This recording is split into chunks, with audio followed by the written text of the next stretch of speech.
Hey guys, what's up? So a quick review or comment about using this QC Melobuds Pro. Gamit ko na siya for about 2 months at pinalitan niya yung dati kong Soundcore R50i NC. So I'm gonna be sharing you my thoughts and yung reactions sa paggamit ito for at least 2 months now. So, meron siyang mga features dito na i-share ko ngayon sa inyo. Here is the box itself. Very well designed. Ito yung features niya nasa likod, no? So, 10 meters ang range, 2 hours of charging time, 45 hours of standby, and yung time naman of usage niya is around 8.5 hours. So, 400 milliamps yung battery niya. Supported din niya yung may LDAC din siya. Ito. LDAC feature. Yeah. Melobuds Pro. Adaptive Sync ANC. Yan. 6 mic. Yan paikot dun sa earphones. Yeah. Space sound effects. Meron din siyang dedicated app for your Android or iPhone na devices. So yan. So yan, a quick, ito yung pagbukas nyo, ito yung makikita nyo. This is the case. Maayos naman yung case niya, no?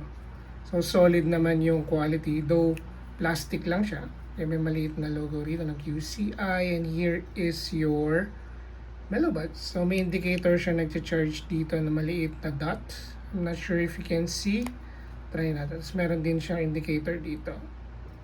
No light. So pagbukas nyo, ayan, makita niyo yung light, umiilaw siya ng blue. So it means na i-connect niya sa device niyo. So I'm using this on my iPhone. So I'm recording right now. At pwede rin siyang dual connection. So naka-connect din siya sa computer na mayroong Wi-Fi dongle. So ayan. It's charging pag naka-dock. At meron din siya, I'm not sure, ito yung pang ANC, pang cover ng noise outside. Parang may grill dito sa taas. So yan, try natin tanggalin sa case.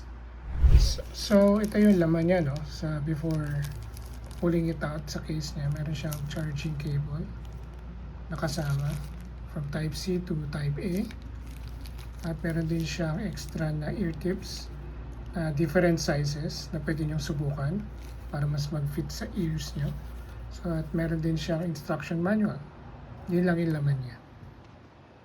Okay, so ito na yung earbuds, no? May magaan lang siya. Meron siyang silver finish dito sa likod.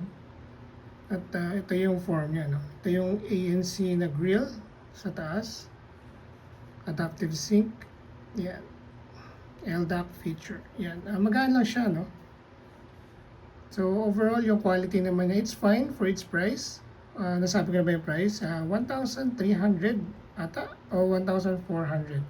O minsan mas cheaper. Yung nakikita ko sa Shopee or Lazada. Ililink ko na lang sa baba.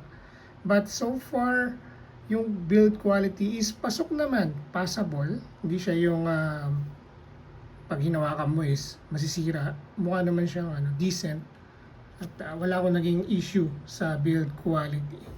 Charging pins sa baba, since yung charging port na may susok-sok mo dun sa charging case. Yan. Type C. Yan. Tapos may charging button dito sa right side. So yung build quality, thumbs up tayo dyan sa relatively sa presyo, no? At yung mic quality, if sabi ko nga kanina naka-pair sa iPhone, kamusta yung audio niya, no? Ito yung nagpipick up ng boses ko as I'm recording this one. So what do you think, guys, of the audio quality? So yun, in terms of voice call sa trabaho, may interview or work related, may tawag kayo, calls and everything na communication. So far, impressed ako sa mic quality. Hindi siya nagka-crack, malinis yung audio, malinis yung pick up at malinis yung recording. Okay, So, yan yung fit niya sa tenga. Magaan lang naman siya, no? Kahit matagal niyo siyang suotin, hindi naman siya walang ma-fatigue yung tenga niyo. So, pwede mo siyang suotin ng pangmatagalan sa work o for you're watching movies, ganyan. So, kahit nag-exercise ako, kahit nagja-jog ako, kahit mag-move around ako, or excessive yung movement, hindi naman siya natatanggal. So, ayan. Maganda yung fitment. So, goods tayo sa fitment, sa comfort. Yung stock ear tips yung gamit ko. So, what do you think, guys? Okay, so pakita ko sa inyo yung app. Download nyo na lang sa App Store or Play Store yung QCI. Ito yung tsura niya, no? QCI. So, yan. Pagbukas nyo, hanapin niya yung device. So, since naka-box yun, or nasa case niya, hindi niya ma-detect. Pero, ito yung mangyayari pag una niya bukas. Tapos, may kita niyo yung battery of both earphones. Kung gaano siya yung charging niya. 80%, 90%, ganyan.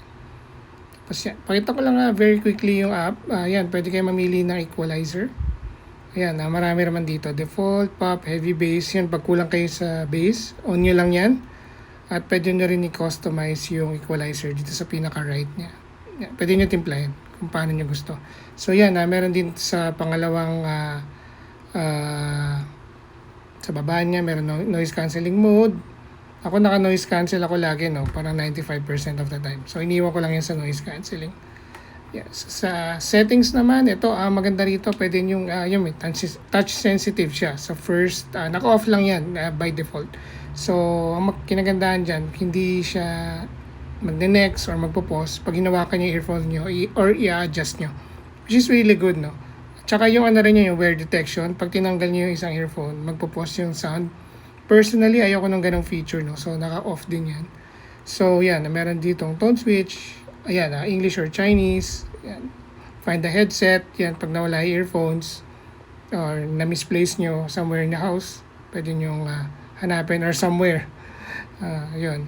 Gaming mode to reduce latency. Yan, pag nag-edit kayo or yan, mas okay yan. Pero pag yung naglalaro kayo competitively, bilhin lang kayo talagang dedicated na headset for that. This one is not going to cut it.